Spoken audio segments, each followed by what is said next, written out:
Welcome to episode number 127 of the Marine Layer podcast. We have our two Mariners storyline. Strikeouts are still a huge problem from this team.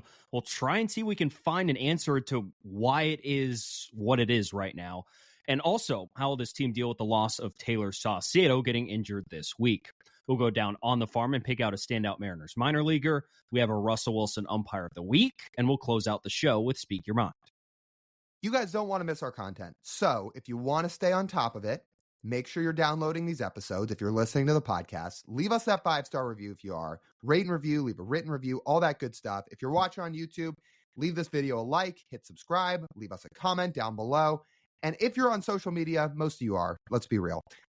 We're everywhere. We're on Instagram, we're on TikTok, Twitter, and YouTube Shorts. Give us a follow over there at Marine Layer Pod.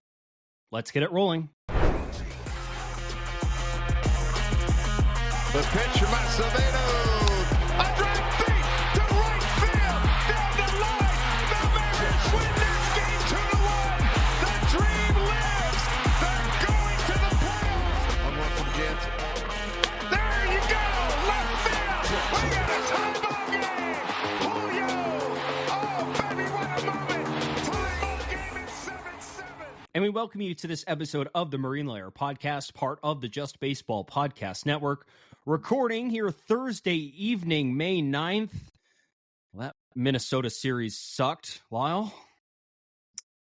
That was not fun. Remember how we talked about on Wednesday's podcast that wins and losses dictate how you feel the rest of the day? Well, that has reigned true ever since we recorded that episode. And remember how you said, what's Thursday going to be like? What's Thursday going to be like if it's an early game, they lose, and you have the rest of your day ahead of you?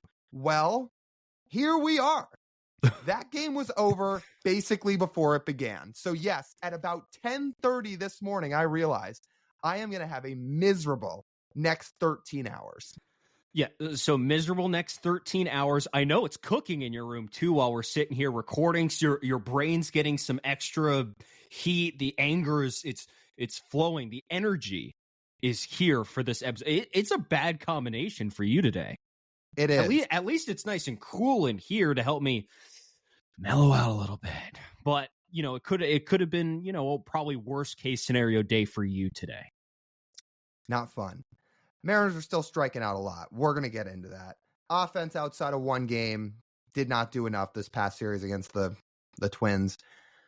Before we get more into that stuff, I got to tell you, we need some ideas to fix this Mariners offense. We need some ideas. Do you have an idea? Well, I'm so glad you asked. I do.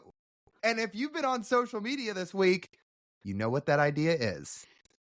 I have a proposal that I would like to lay out here. Again, if you checked our social channels, you might know where I'm going with this. Mariners have a rotation that you have to capitalize on, right? You have to. This rotation is too good. It's so young. Nobody's getting paid besides Luis. And they need to do everything possible to make sure they optimize on this opportunity. That would involve probably being aggressive at the trade deadline, right? There's a certain team that's not winning a lot right now. And if they continue not to win, they may be forced to be in a sell mode at the deadline. So I would like to preface this idea by saying, is this total fan brain? Possibly yes. Are there about 1 million barriers that the Mariners would have to hurdle for it to make it happen? Also yes. Am I still hell-bent on the idea? You bet your ass I am. And what is that idea? The Mariners should trade for Kyle Tucker. Do you run this idea by Dana Brown? Well, dude claims they're not selling. Yeah, buddy, you're not selling on May 8th and May 9th. Shocker. Now, if it's July 31st and you're 8 games under 500 and you've got no business competing in 2024, you're selling.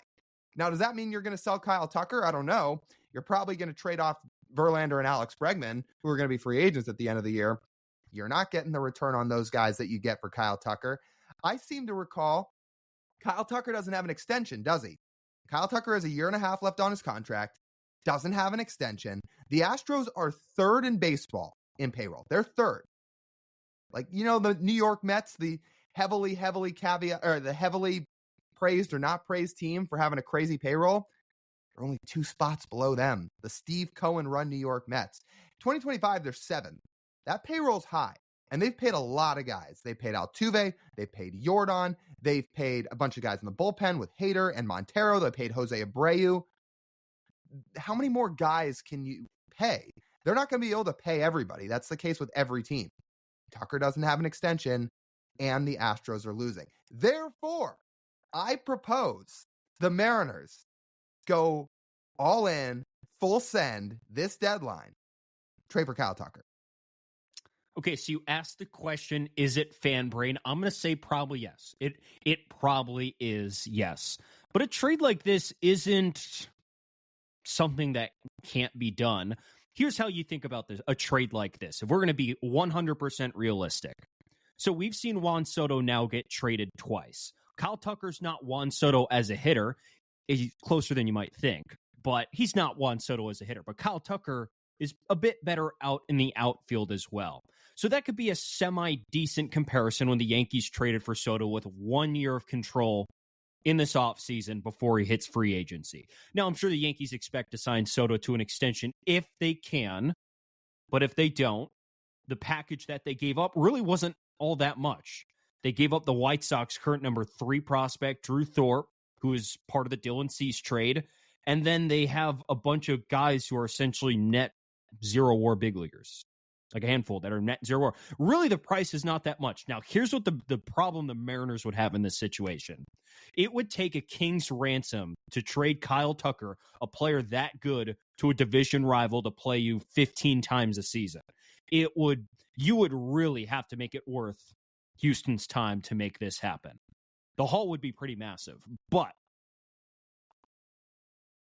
you got to do it. You would have to, if there's even a 1% or 0.5% chance of this being available to you, the fit couldn't be better, right? You have your 2 corner outfielders. If you believe in Dom Canzone for the future, there's one. You have Kyle Tucker as the other, and then you have Julio in center. That you don't have to platoon anymore. You have your starting 3 outfielders every single day. You're athletic. You cover enough ground. You got strong arms out there. The other thing, I think just about every team in baseball would want to trade for Kyle Tucker if he was available. So yeah, you bet there would be a bidding war for him, and you would be up against teams with, they might not have better farm systems, but they certainly would be a lot farther away from Houston than Seattle is while playing in that division.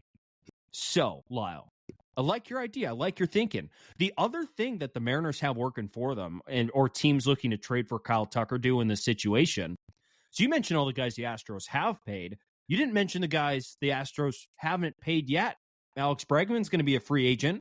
They decide to pay him. That makes it even less likely they keep Kyle Tucker. They also got to pay Framber Valdez. He's not going to be cheap either. There are decisions that are going to have to be made here. And if Kyle Tucker's the most expensive of all these guys, that makes it seem like it would be the least likely he gets the extension. So here's all my counterpoints, and to build off of what you said. Would Kyle Tucker being traded in division be a huge hurdle for the Mariners? Yes, of course it would. However, I'm not saying Kendall Graveman is Kyle Tucker, but it's not like impactful players can't be traded within your own division. Kendall Graveman was one of the best relievers in baseball when that trade happened. He was on top of his game. He was on top of the world. He got traded within the division. That did happen. So it's possible. The other counterpoint is, did any Mariners fan out there, did any of you truly believe before you got that pass and notification in late July on that night in 2022 that said Luis Castillo being traded to the Seattle Mariners? Did you ever for a second believe the Seattle Mariners were going to acquire Luis Castillo? No, you didn't. You did not think the Mariners were going to get Luis Castillo, but they did. It took a haul to get him, but they got him, and it was worth it. So, 1.5 years left on his contract like Tucker, 1.5 years left on his contract like Castillo. Just saying. I think most people wanted him and knew they needed a starting pitcher. I think people just knowing the franchise they were rooting for set their expectations a little bit lower. So, bring him back up. Think Luis Castillo and think to yourselves, it's possible. Think to yourselves, It's possible. And here's what I'll say too. Kyle Tucker's not a Boris guy. So you know how the Mariners traded for Luis and about a month and a half later extended him? Kyle Tucker's going to be very expensive, but you want to talk about extension candidates like we've talked about on some of our live streams, which, by the way, if you guys don't know, we go live every Sunday night on Instagram and YouTube to take your questions. So come hang out with us and send us your questions if you got time on Sunday nights. Logan, Cal, George, we've talked about who's the most likely to get extended. You go trade for Kyle Tucker. I don't care the prospect haul you're giving up. If you can get that extension done, 150% worth it. So you ask yourself this question. If you're okay parting with a package of Emerson Hancock, Harry Ford, and then one, let's say Ty Peter, Johnny Farmel. I think that's what it would take in division to get a player like Kyle Tucker. If you ask yourself that question and you say, yes, I'm okay parting with those players to acquire Kyle Tucker, which I personally am, as much as I love those guys, I think Kyle Tucker would insurmountably increase the Mariners' chances of winning a World Series. So, yeah, I'm doing that. I just can't throw trade packages out there of specific players because I just don't know. I like because then the White Sox fans will come for your throat and say, "How dare you, Lyle?" Well, maybe it's partly that, but no, like again, we've seen what some of the trade packages have been over the offseason, and it's trades that I never would have guessed. I would have thought Juan Soto would have costed a lot more. So I'm not going to pretend to throw packages out there personally, like I know exactly what it would cost to get them. However, I would be calling and I would be seeing what it would take. I'll tell you that. Is this fan brain? Again, probably yes. But I'm serious in the fact that if the Astros keep losing and you're not going to extend Tucker, they very well might trade him. So I'm just throwing it out there. Would you consider the same thing for Alex Bregman this year? I don't know. Because Alex Bregman plays third base. I'm not saying at their peaks, Bregman is obvious. Like, is Bregman historically a better player than Rojas and Urias? Of course. But he's not hitting so great right now. He's got half a year on his deal, and he can only play third base. So there's not a lot of ways you can move that around. Maybe Rojas starts playing other positions if that's the case. But Bregman also would be a rental. So yeah. I don't know if he would cost less, but he would be more of a rental. I'm thinking long-term plan here. Again, same idea. The Mariners very clearly had the blueprint laid out that if they trade for Luis Castillo, no, he's not a Boris guy, expected to compensate him fairly. They said, this is a guy we want to extend basically before we ever traded for him. They knew that. Kyle Tucker feels like a guy, if they trade for him, that's a guy they have in mind saying, we want to get an extension done. Remember when we had Ty on a couple weeks ago, and he keeps saying how it's been hard for the Mariners to find Robin to Julio's Batman? That has been the case so far. I'll tell you what, they've got a Robin if they trade for Kyle Tucker. And truthfully, Robin might be getting a little power happy if he was in the Pacific Northwest in terms of how close does he get to Batman. Of course, Kyle Tucker's not a better player than Julio when they're both at their peak, but gets close. It's Julio, but it's not by a whole ton. So again, Am I allowed to comment on this after what I said in the offseason? Am I allowed in good faith to say that as someone who called Kyle Tucker an aircraft carrier and Julio not? I forgot. Because, I did retract my statement. I realized what I said was stupid and probably should have been framed differently. But I mean, we're talking about two similar caliber hitters. If we're being 100% in the box, yeah, like at their peaks, they offer very similar profiles. Julio's got a little bit more power, but Kyle Tucker can mash 30, no problem. He's athletic, playing out there in the corner outfield. Julio's advantage is that he's a little faster, he's a little bigger, and he plays center. But otherwise, I mean, we're talking 140 WRC plus with both of them. And you take that, certainly. And what's better than one aircraft carrier line? It's two.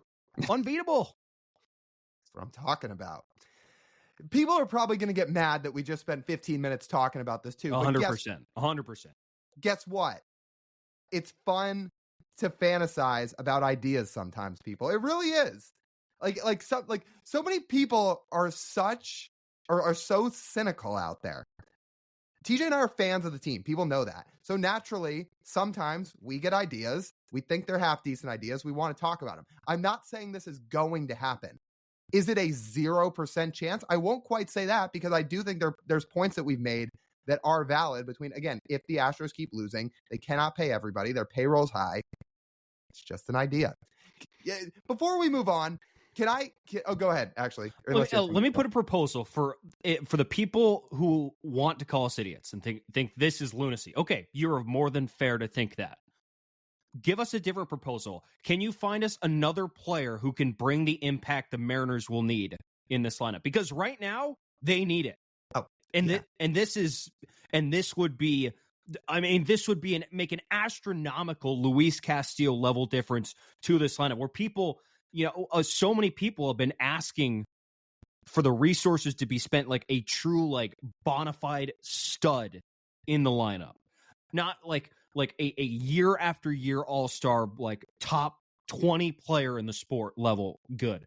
That would be it right here. So if you don't like this idea, can you give us another one? Please give us another one. Do the research. Go find us another bona fide top 20 player who could be on the block this year, whose team's terrible, who the Mariners actually could acquire.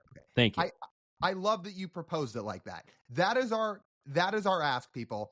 If you're going to hop in the comments and say, you morons this, and it's never happening that, give us an idea otherwise. Give us a thought out idea. Because what happens so much of the time is there's people on Twitter that are going to complain nonstop saying, why don't they ever do anything? Why don't they acquire an impact player? Why don't they ever do what it takes to put them over the top?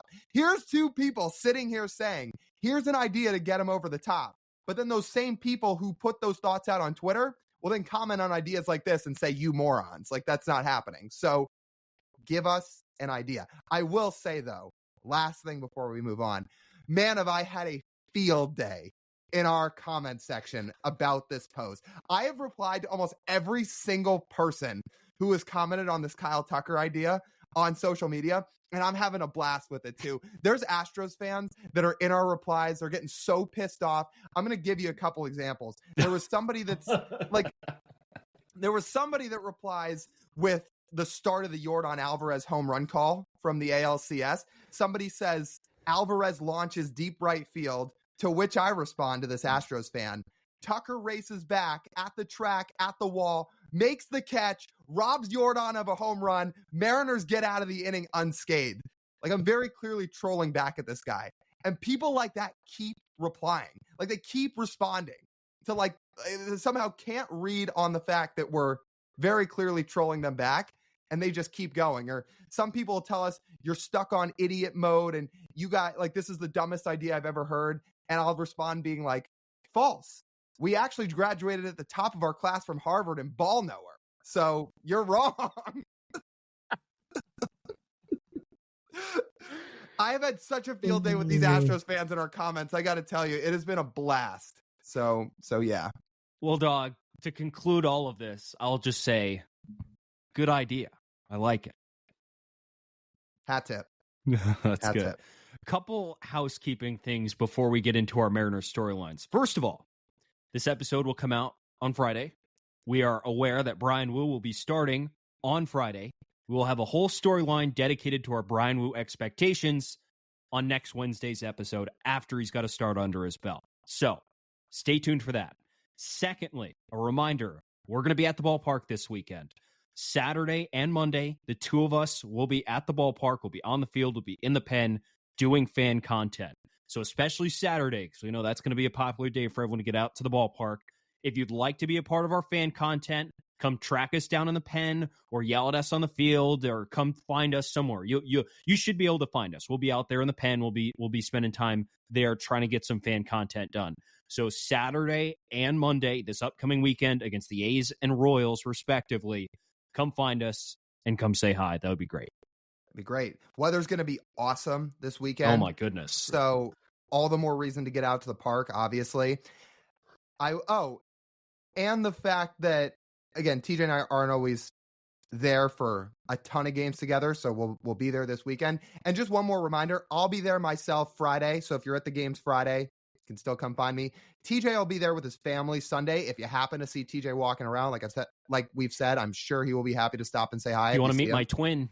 If you want to meet my twin, you come find me on Sunday. Oh, there's a chance you might see somebody walking around and think it's TJ, and somebody might come up to your identical twin brother and say, "Hey, TJ." Jason is 100% going to go get a beer during the game, and someone's going to be like, "Dude, I love the podcast." And he's like, and he just like plays right along. He's like, "Oh, thanks."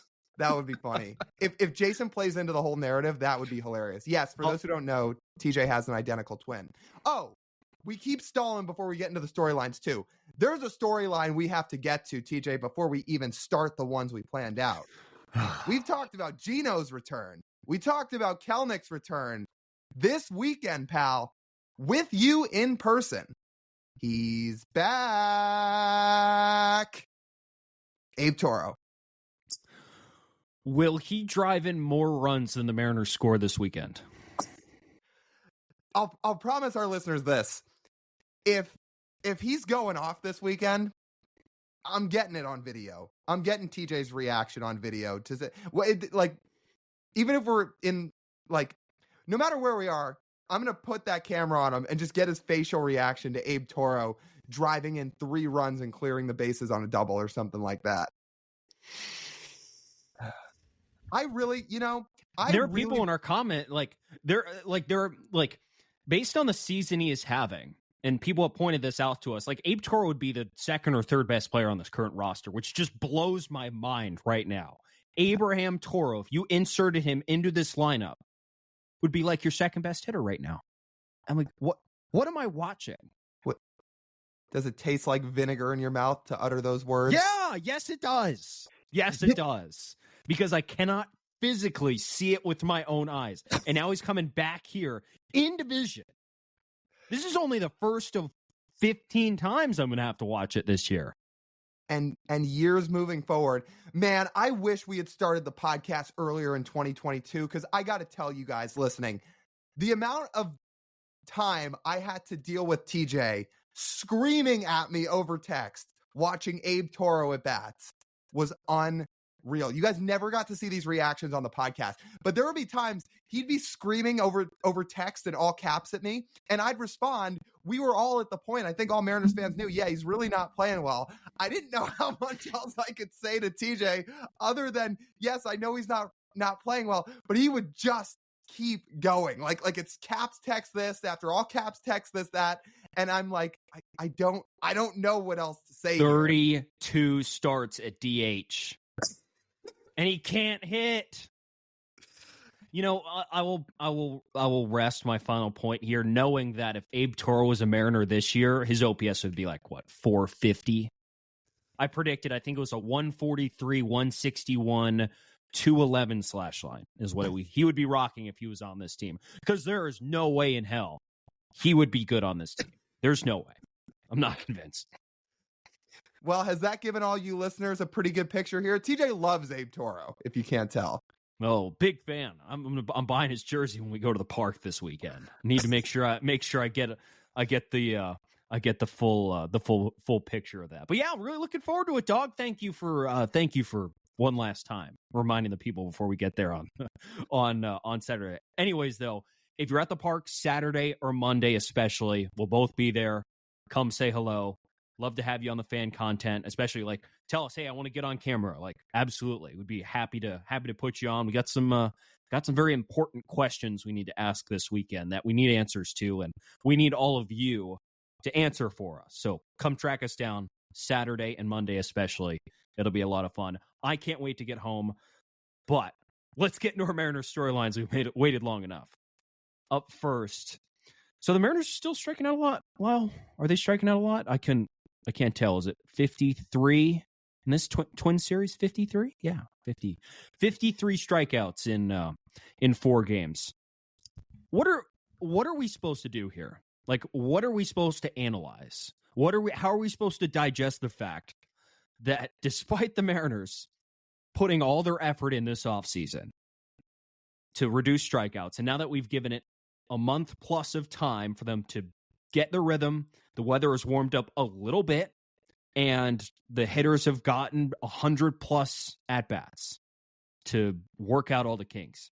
And yet we're still sitting here, and the Mariners are outlier, the worst team in baseball at striking out.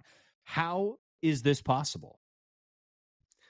I don't know, but this is not a good recipe if you're the Seattle Mariners. And I know that sounds like an obvious statement, but this is borderline worst case scenario if you're looking at this offense, because last year's team struck out a ton. We all know that. They survived and they hung around the playoff hunt all year because they could hit the long ball, and that was what saved them time after time after time. The Mariners this offseason got rid of 4 players because they really wanted to make a concerted effort to cut down on strikeouts. They did not retain Teoscar Hernandez. They did not retain Mike Ford. They traded Jared Kelenic, and they traded Eugenio Suarez. Those 4 guys all punched out 30% of the time or more last year. All of them. They didn't bring them back. They said, we've got to cut down on strikeouts. They brought in players that they expected were going to do that. Here we sit on May the 9th when we're recording this. That is so far not happening. And when you have that combination with the team still leading the league in strikeout rate, and they're not built to hit the long ball the same way they used to be, that is really not a good recipe. Something has to change. When you have six players outlier worst year of their career in strikeout percentage, I'm just trying to sit here and think of where the whether it be approach or mindset, or is it the batter's eye at T-Mobile Park? Like all these theories, is the Marine layer messing with everyone's head? Is everyone just selling out for power? Who's even the most puzzling one? I feel like it's got to be Jorge Polanco, because this dude's career strikeout percentage is under 19%, and he's striking out like Eugenio Suarez this year, 31% of the time. How do we get to this point? How does one add this many strikeouts this quickly? It almost seems unlikely. So you mentioned a little bit at the beginning about, this team literally is a middle of the pack power team, and they're also a middle of the pack walk team. So when you say worst combination, the only worst combination that you could have than what the Mariners are currently running out is if they were worst in the league in power and worst at walking. So essentially all they did was walk up to the plate, strike out. They wouldn't walk, they wouldn't hit home runs, they wouldn't hit doubles, triples, etc., anything. And therefore they would be the worst offense, one of the worst offenses in the history of baseball if that's what they pulled out. Thankfully, actually by WRC plus, this is a league average offense. Believe it or not, 98 is where their WRC plus sat before today's game. So somehow they're surviving. But the current combination of outlier high strikeouts while walking at a middle of the pack rate and hitting for power at a middle of the pack rate as well is truly unsustainable. They might barely squeak into the playoffs with this combination, but you and I have talked about this a lot.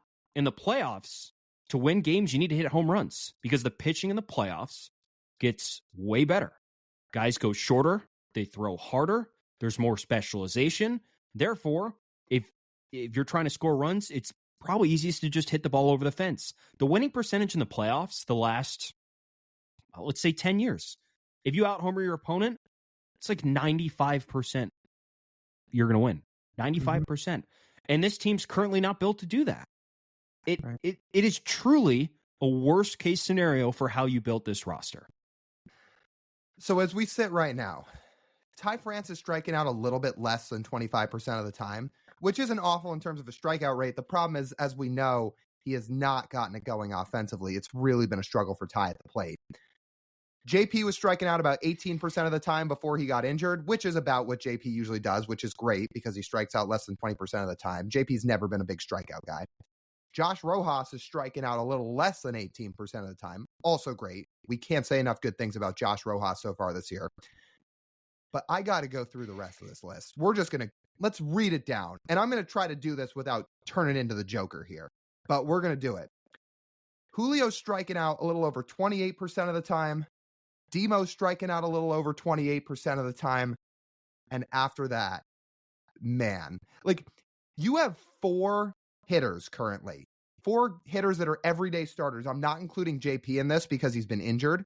You have 4 regular starters who are striking out less than 30% of the time. Less than 30. So Julio, Demo, Ty France, Josh Rojas. Let's keep going. Mitch Haniger, 30.1% of the time he's striking out. Urias, 30.4%. Garver's over 30.5%. Polanco's over 31%. Dom Canzone, shorter sample, he's on the IL, about 31.5%. Luke Raley, just shy of 32%. Cal Raleigh's at 33.6%. And if you even want to throw in a couple others, while Jonathan Clase was up, he was just under 33%, and Sebi Zavala is over 42%. I just read through that entire Mariners lineup of guys that have played this year at somewhat of a consistent level.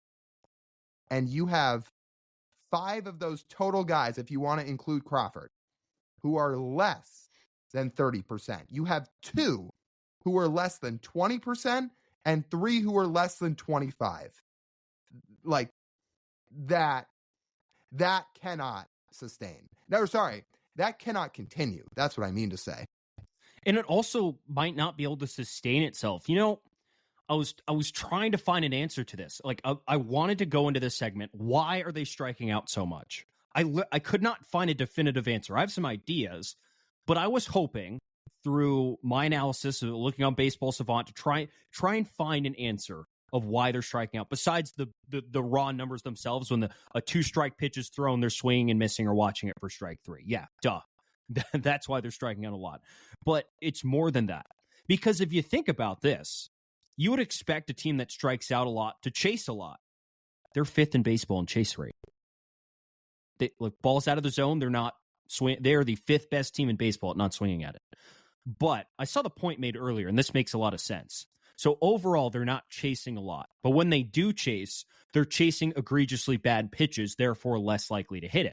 Because while they're 5th in chase rate, Lyle, they're 28th in chase contact percentage. AKA, when you swing at a pitch outside of the strike zone, they're making contact in the bottom 3 of baseball. That makes sense right there. The other takeaway I had, while they also, here's another notable number that I'll tie into the point I'm going to make after this. So they have the 6th lowest swing rate in baseball. They have the 27th rated swing rate. So they're 4th worst in baseball when it comes to swinging and missing at pitches. Bad, but not the worst. Again, the Mariners are outlier bad in strikeouts. You would expect them to be 30th, not 27th, 30th. But no, they're 27th in whiff rate. So here's my macro idea of why this is. I think they're being too passive, and when they are swinging, they're choosing poor pitches to swing at. So it's almost a bad combination of not being aggressive enough at the plate and therefore putting themselves in bad situations to chase pitches. I'll let you to respond to that because I do have one more thing to add on here. My takeaway when we talked about how they're a top 5 team in chase rate says that they're watching way too many strikes go by because they're not swinging. They're not chasing pitches, but they're still striking out a ton, by far the most in the league.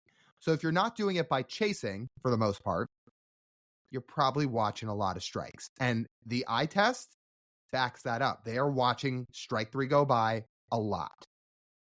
Now, Ryan Divish, when we had him on earlier this week, he thought that one of the big reasons for their high strikeout rate is when they're getting fastballs specifically, when they're ahead in the count, they're not doing damage with those pitches. They're instead fouling them and keeping the at-bat alive, therefore leading the pitcher to strike them out instead of them getting a hit or grounding out or flying out, etc.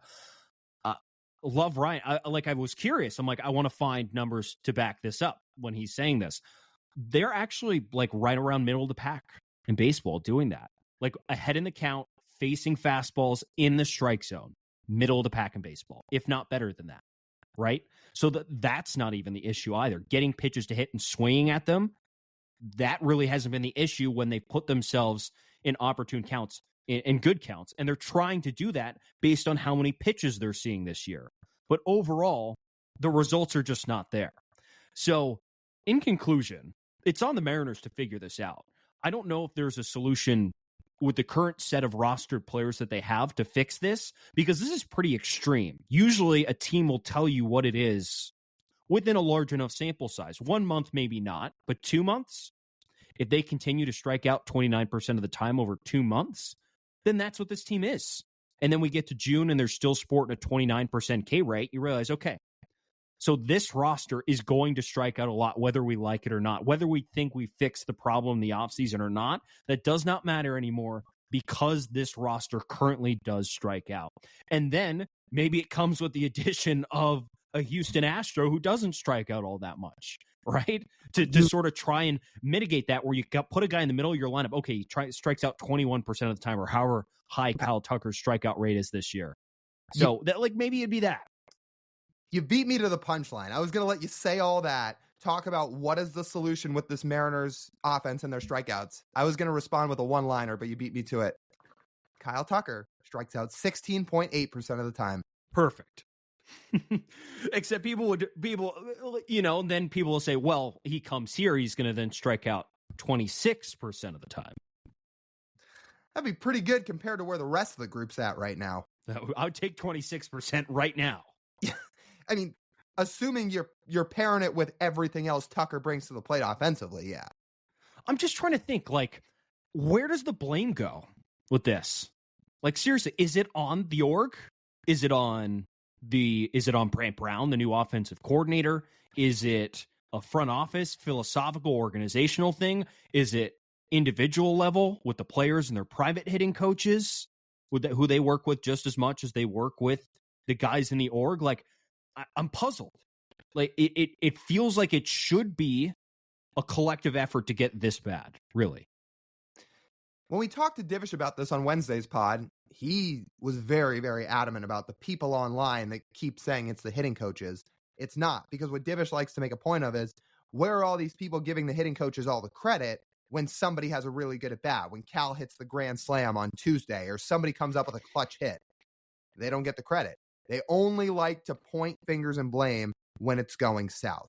And Jason Churchill, another friend of this pod, has been very adamant about making points about that this week too, is hitting coaches are not taking talent away from these players like they're the Monstars, stealing away talent from NBA guys to make themselves juggernauts.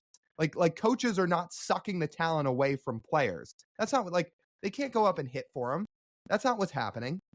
I don't know if it's an organizational philosophy or if it's, more on players and their inability to, what's the right word? I mean, be patient, be more, have a better approach at the plate, just not chase the pitches, plain and simple.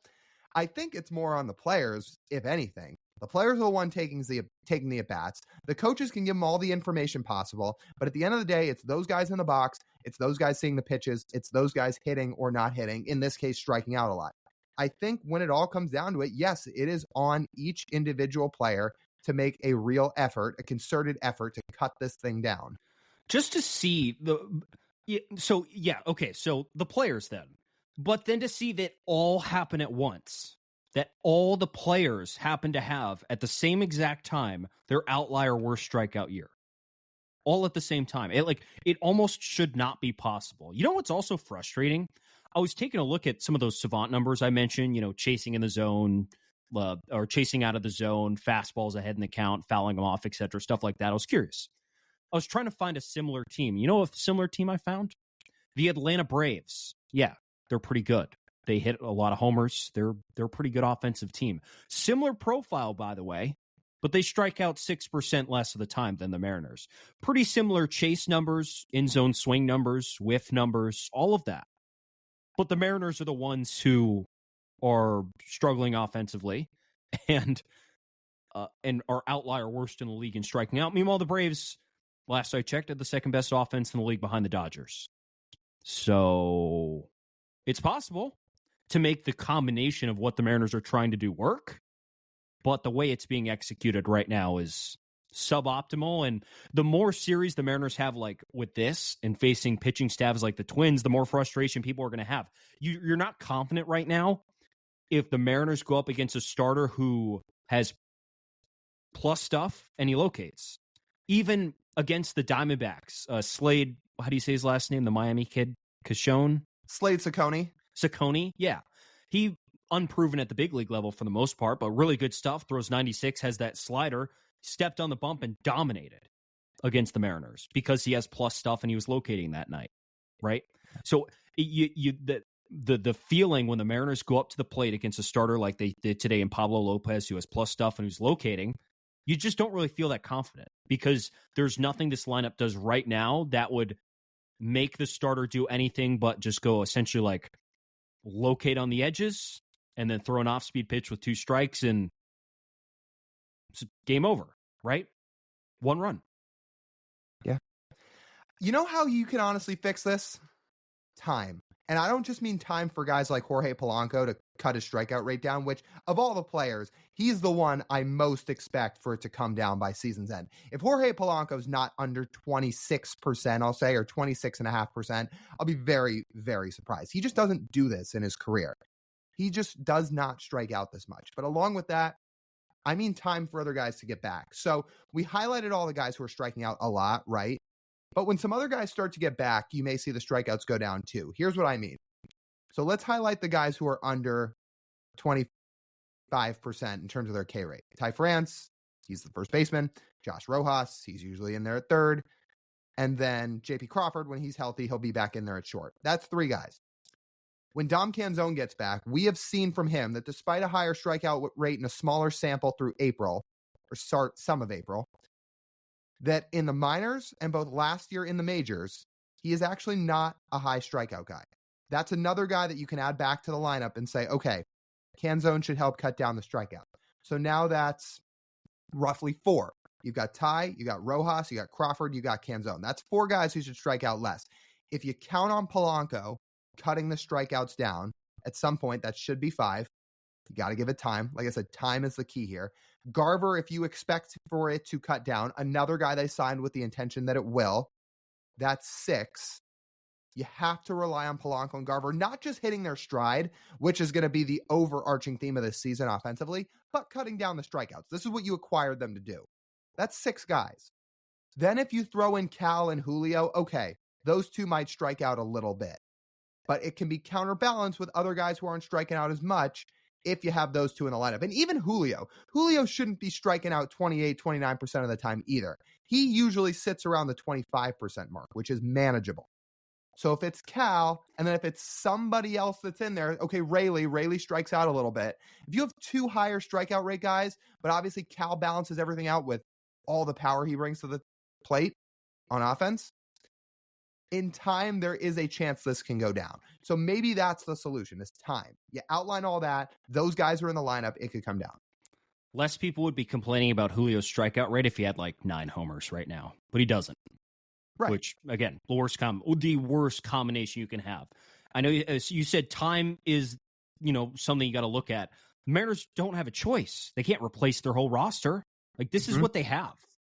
These players. It is going to be up to the players to strike out less and correct themselves. And again, if they don't, then,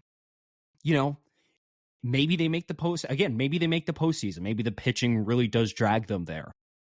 But the team's not built to out-homer the best. It's going to be hard. Mm-hmm. Yes, it is. Man, we spent a lot of the show talking about 2 talking points, and that's okay. Like we said, we've got our blood boiling a little bit. We clearly are passionate about these couple of topics, so we spent some time on it. Let's get to a couple others and rip through a couple of other subjects here after we hear a quick word from our friends at Pagach's Pub 85. That's over in Kirkland. You want to go hang out with your friends and watch some games. Mariners are on all the time. You want to go play some darts. You want to go play some pool. You want just a spot to catch up with some people and have some great food. You can head over there. Pagach's Pub 85. And if you're in there during happy hour, there's awesome drink specials. It's Monday through Friday from 2 to 6 p.m. You've got $3 domestic beers, $4 Manny's and Blue Moons, $4 Mac and Jacks, $4 Wells, and $4 house wines. All of that, whole 9 yards, is over at Pagach's Pub 85 in Kirkland. Couple other things to get to here on the show. Our second storyline, unfortunately, our guy, friend of the pod, Tayler Saucedo, is hitting the IL. He had a pretty scary play in Tuesday's game in relief against the Twins. There was a foot race to the bag where him and Austin Martin were both trying to get there. Sauce, it looked like, stepped on the bag funny, ended up falling to the ground. He had to be helped off the field. And from what it sounds like, he's got a hyperextended knee. Now, in terms of what it could have been, this seems like about best case scenario for Sauce. It looked like it could have been a lot worse. So the timeline right now is, from what we understand, about 4 weeks, which it's unfortunate he's going to miss time. You hate to see injuries, especially to somebody that we love, this entire fan base loves, but he did dodge a little bit of a bullet. Thankfully, yeah. I mean, you looked at him and how he fell down. So nothing twisted. So you instantly think, oh, tear. And tears are bad. But sounds like he'll be fine, and that'll be back. And that's the most important thing. The question is, how do you replace Tayler Saucedo? So he wasn't like, he's on the roster as more of a lefty specialist, but he's gotten both lefties and righties out this year. He's been really good at that. He struck out lefties at a little bit of a higher rate, but overall, a lot of success against both. He's pitched in every inning, 4th through 10th. That's versatility right there. The ability to come in leverage situations, mop-up duty, long relief, just a high-leverage inning of his own. He's really done it all. So the question you answer now is, do you want another lefty specifically in that bullpen, or do you want someone who will occupy the Saucedo role? Because I think those are two different things at this moment. Like the options in the minors right now, Kirby Sneady's been good. He's already pitched for the Mariners. Congrats, Kirby, Mariner number 1,000. Eduardo Bizzardo, he's also on the roster right now. Oh, wait, he is Edward Bizzardo. Oh, sorry. Edward Bizzardo on the roster through the M's right last year, who's good, having a good season down in Tacoma right now.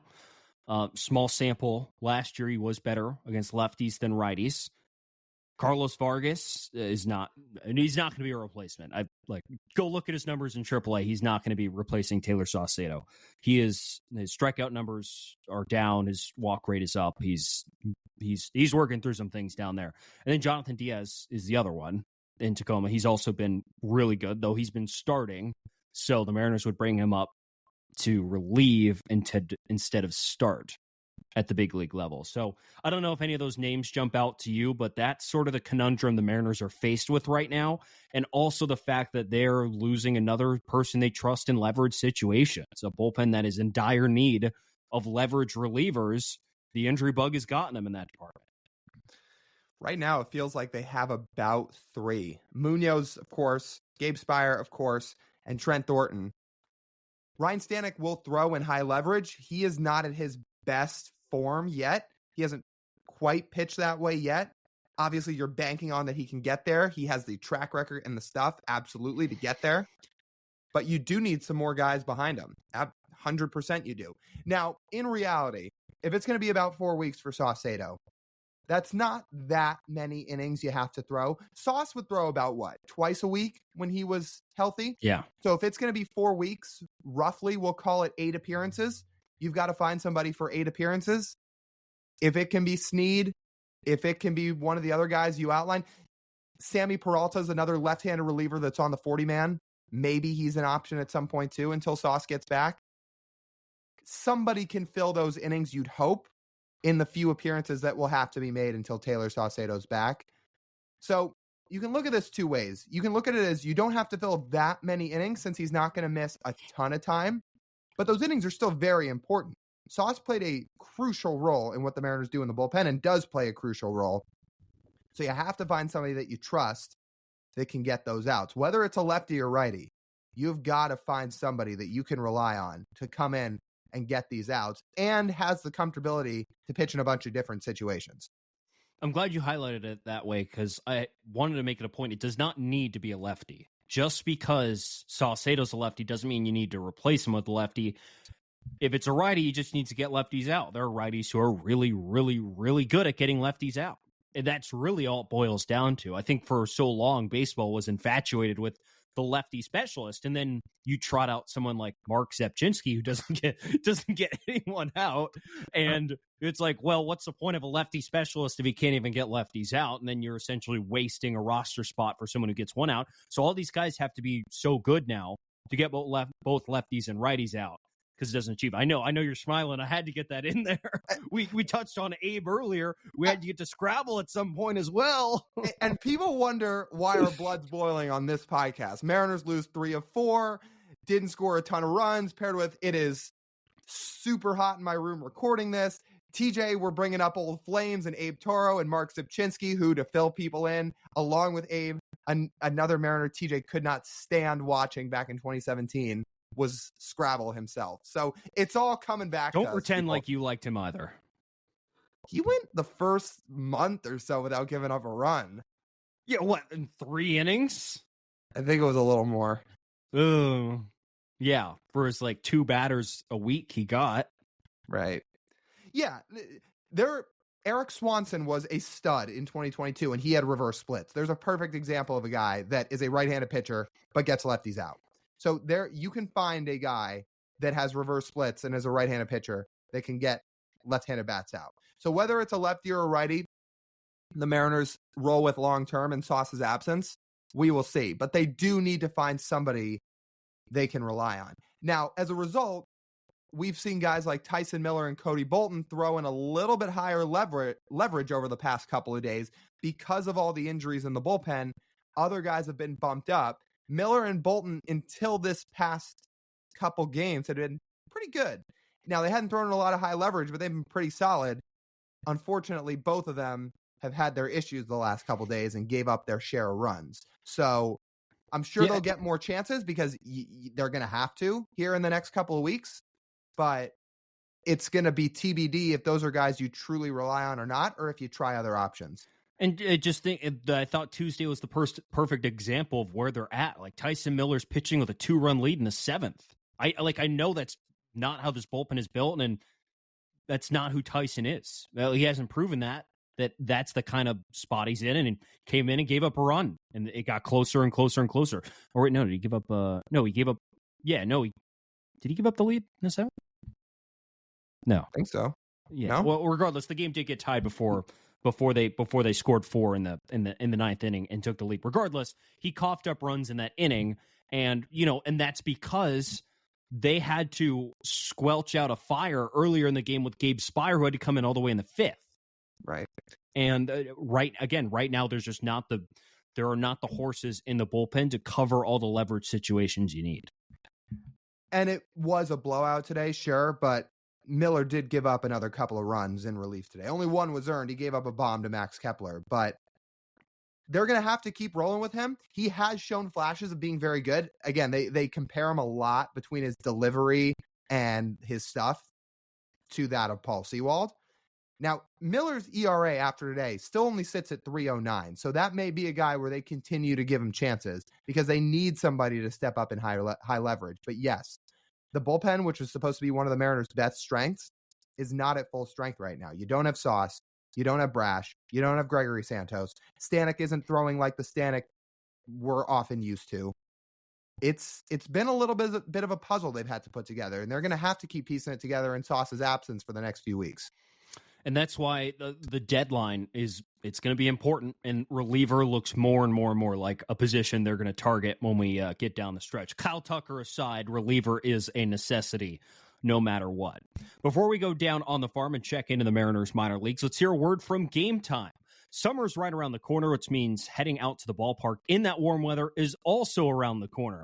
When thinking about how you're going to get your tickets to the park that day, you should use the Game Time app. With killer last-minute deals, all-in prices, views from your seat, and the lowest price guaranteed, Game Time takes the guesswork out of buying MLB tickets. When you're looking for the Mariners versus A's tickets this weekend, I saw some pretty good ones out there, guys. Use the Game Time app. Checking it out here, looks like you can find tickets to all 3 games this weekend for under $32 each. You can save even more money with zone deals where you choose the section and Game Time chooses the seat. Shop smarter with the all-in pricing feature so you don't have any surprise fees at checkout. Your purchase is covered with the most flexible customer service policy in the ticketing industry. Take the guesswork out of buying tickets with Game Time. Download the Game Time app, create an account, and use code JUSTBASEBALL for $20 off your first purchase. Terms apply. Again, create an account and redeem code JUSTBASEBALL, JUSTBASEBALL for $20 off. Download the Game Time app today. Last minute tickets, lowest price, guaranteed. Let's go down on the farm. Who you got your eyes on this week? It's a guy we highlighted a couple of times last year. Now we're going to do so again. It's Spencer Packard. This guy's back in Double-A. He's crushing it. And I want to highlight him not just because he's off to a good start, but because of the position he plays and the needs of the Mariners.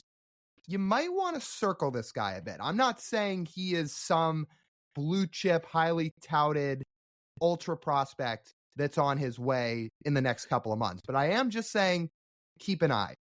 So far this year, Spencer Packard in the minors is hitting .303. He's got an .821 OPS, 135 WRC+. Last year, he hit .292 with 14 bombs, .839 OPS, 124 WRC+. So this year, he's been 35% above league average as a hitter in a ballpark that is not easy to hit in. But what honestly stands out more to me about him is his strikeout to walk ratio. They're awesome. Every level, his strikeout rate and his walk rate have been really impressive. Right now, he's walking over 14% of the time. He's striking out 16% of the time. Last year, walked 12% of the time, struck out 15% of the time. So you're taking into account a guy that plays the corner outfield, older prospect at 26, is hitting a ton, walks a lot, doesn't strike out. He's not the next call for the Mariners if they need an outfielder, but he may not be that far down the line. So between what he did in Double-A last year, what he's now doing this year, his age and his hit tool, just circle him is all I'm saying.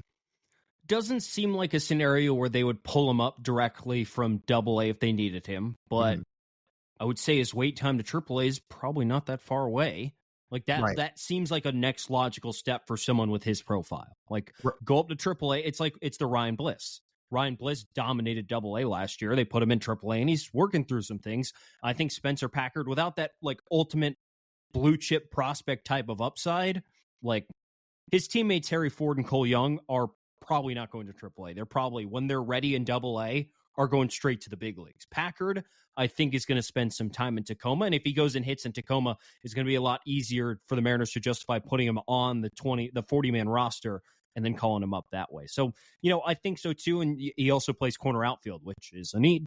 That's a need. Triple-A seems likely. He will probably have some time in Tacoma first, but I would also bet, like you just said, probably not that far away from time in Tacoma, because he spent most of his year in Double-A last year. Now he's going off in Arkansas again. So maybe we're getting close, again, paired with his age being 26 years old and his walk rate and strikeout rate when you look at that as well. So he gets to Tacoma, he's hitting. If it gets into August or so and he's still hitting and he's in Tacoma by that point, maybe he's somebody they give a look. Again, I'm not guaranteeing it. I'm just saying maybe circle him. And there would need to be an opening on Tacoma's roster, but if Packard's hitting well enough, I think they could make one. Speaking of guys, Lyle, who should probably be promoted, you checked in on Laz Montes this week? See how he's doing? Yeah. So here's the slash line for Lazaro Montes, Mariners number 4 prospect, his last 10 games: 444, 519, 867. 5 homers, 9 extra base hits, 7 walks, 9 strikeouts.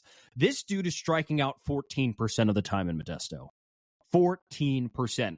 I vividly remember some of the quibbles from people online when Lazaro Montes showed up at the DSL at age 17 and struck out 33% of the time. People were like, are we sure he's Yordan?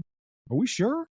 Well, yeah, maybe he just was 17 years old in his first year in professional baseball, because man, oh man, if we're looking for the Yordan Alvarez traits, he's certainly showing them at the lowest level of the minors this year.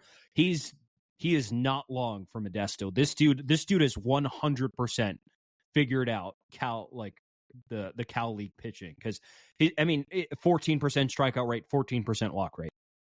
Like, what are we doing? He's playing. It's BP down there for him. Now imagine him when he gets to Everett. Right field's a little longer than left field, but that is a hitter's park in Everett. What about center? And center field too. So when this group gets up to Everett, and I don't know if all of them are going to get up this year, but there's going to be a good batch of them that get up to Everett this year. That's going to be appointment viewing for people. People that are raving about this Modesto lineup right now, they're all going to move up at some point.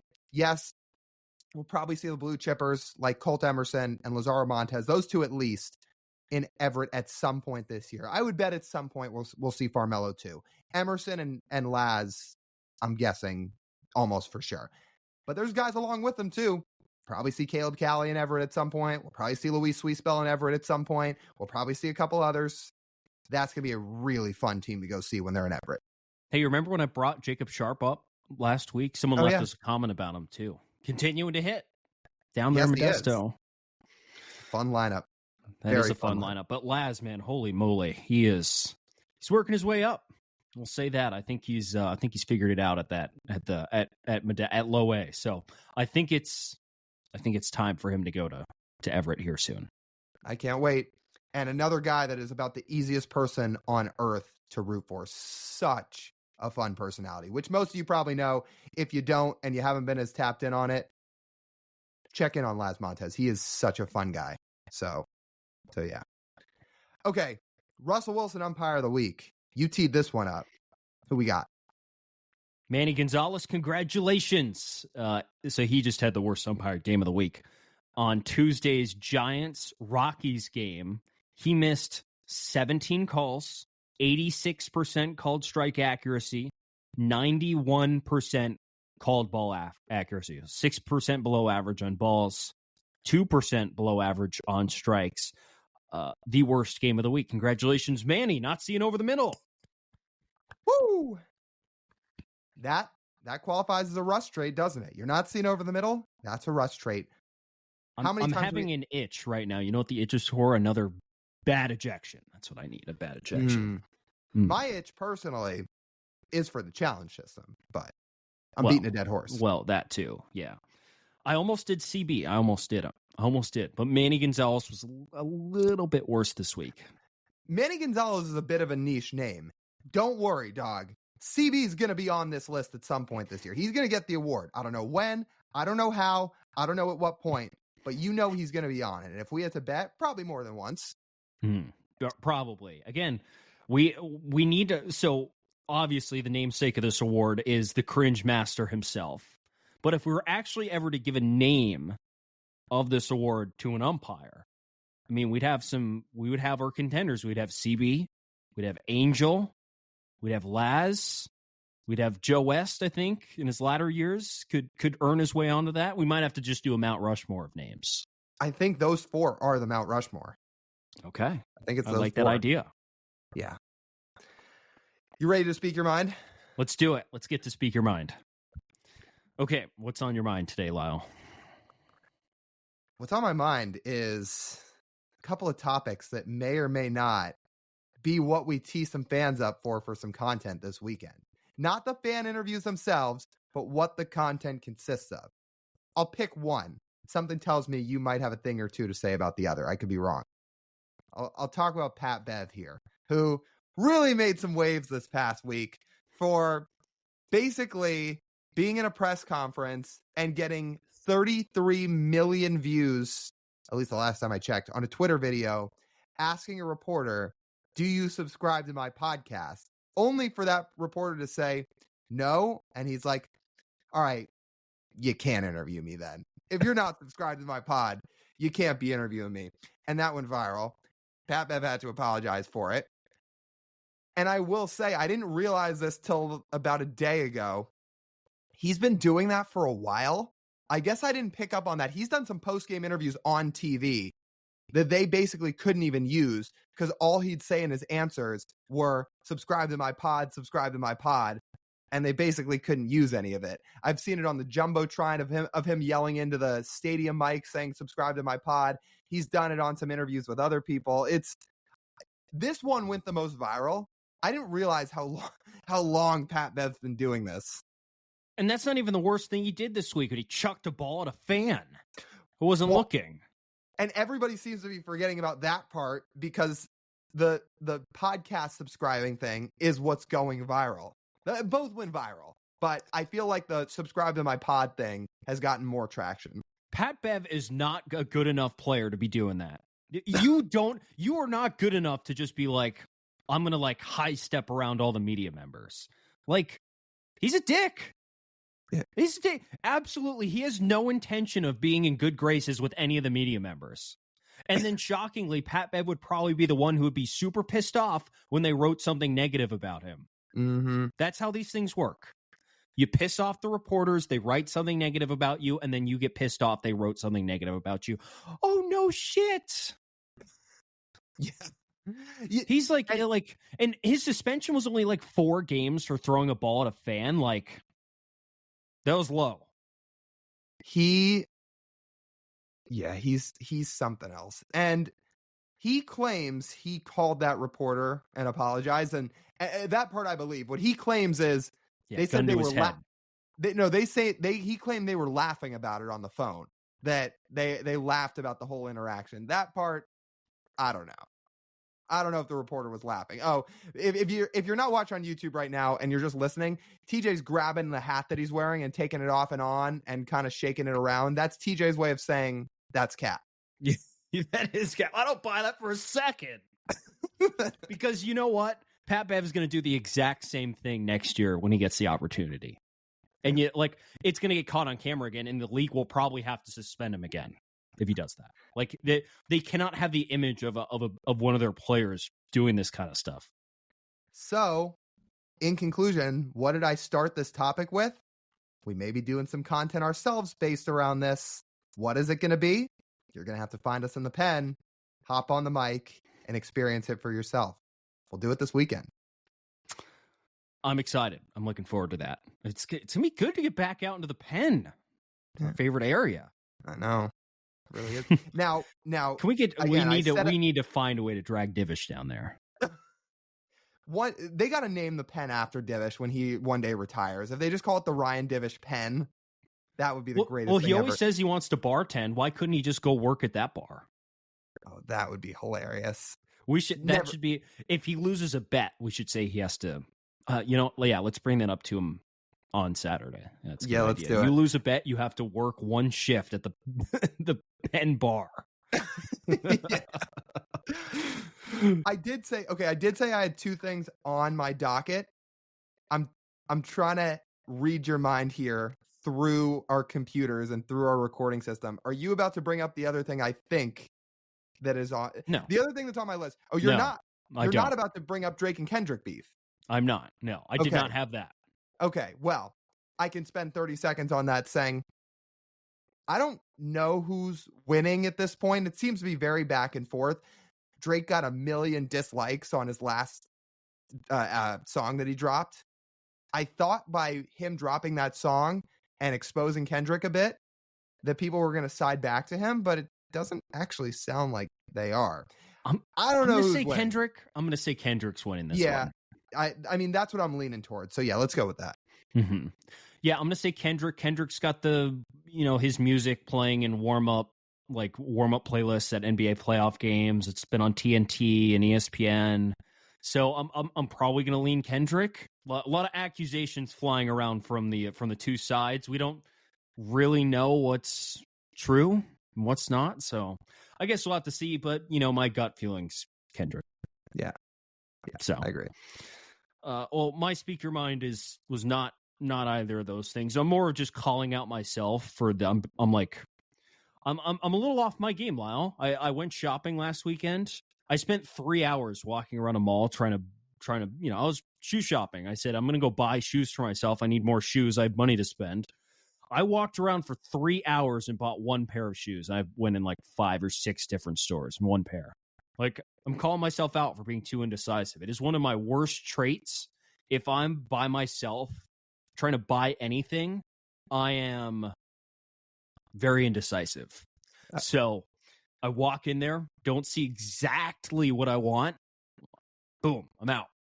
Or if I'm like deciding, I'm like, are you sure? Are you sure? So I only bought 1, and it was a great use of a Saturday afternoon. Because, yeah.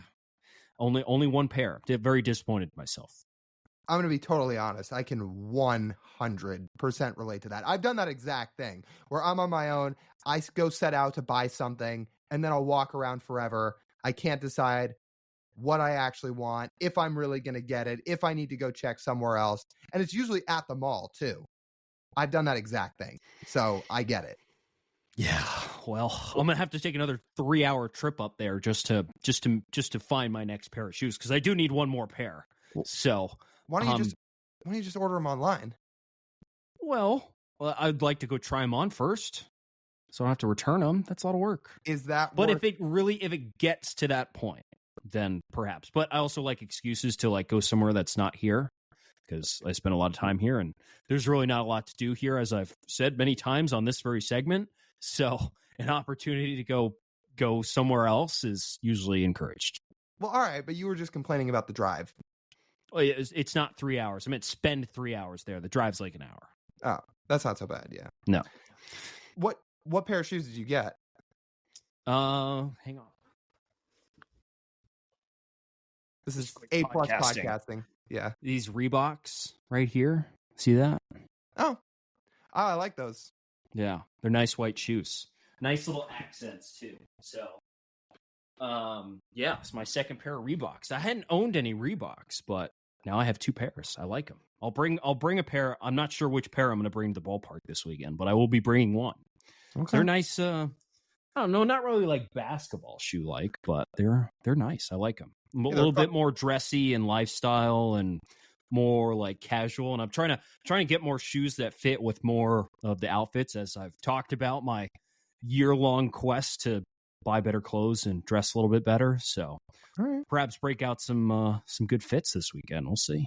All right. Well, I'm looking forward to it. Yeah, me too. I'm looking forward to seeing the outfits. Let's put it like that. Hopefully it lives up to what you want them to be. Yeah, well, we'll see. Yeah, we'll see. I got to pack tonight, so we'll see what gets decided upon. Okay. I like it. Well, let's let TJ do that. So on that note, that'll just about wrap up this edition of the Marine Layer podcast. You guys know the drill. You want to listen to the full form podcast. You can download these episodes, leave us a 5-star review, leave a written review. That's on all the audio platforms. If you're watching on YouTube, leave this video a like, hit subscribe, leave us a comment, all that good stuff. Turn our notification bells on so you know when we post a video or have new content out there. And then follow us on social media too. We're on Instagram, TikTok, Twitter, and YouTube Shorts at Marine Layer Pod. That's TJ. I'm Lyle. As always, we thank you guys for tuning in. We'll talk to you soon.